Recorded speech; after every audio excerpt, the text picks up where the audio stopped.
জীবনের সবচেয়ে একটা বড় সিদ্ধান্ত হচ্ছে বন্ধু বাছাই করা। বলেন, একটু জোরে বলেন। বেশিরভাগ যুবকের জীবন ধ্বংস হয়ে যাচ্ছে বন্ধু বাছাই ঠিক হয় নাই। সে একদিন এটা খাইছে, আপনারও ঢুকেছে। সে একদিন বলে এক টান দে, আসানা নাই, আসানা নাই।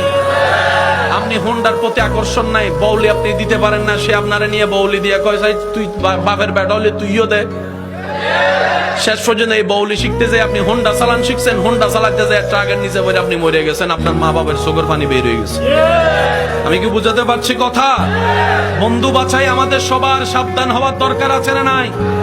বন্ধু তো সেই জন যে বলবে যে আমি তোকে দুনিয়াতেও চাই দোস্ত, জান্নাতেও আমি তোকে চাই, জান্নাতেও তোকে চাই।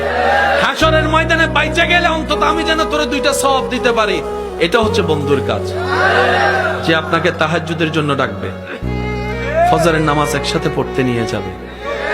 আছে না নাই? এরকম বন্ধুর দরকার। রাতের 3টা বাজে যদি আপনি কল দিয়ে বলেন দোস্ত আয়, সে একবারও জিজ্ঞেস করবো না যে কোথায়, আগে বের হয়ে যাবে, তারপরে বলবো যে কোথায় আসবো সেটা কো। আর এখন বন্ধুরে ফোন দিলে কয় I am busy. Islamic video পেতে চ্যানেলটাকে সবাই সাবস্ক্রাইব করে রাখুন, লাইক কমেন্ট শেয়ার করে পাশে থাকুন।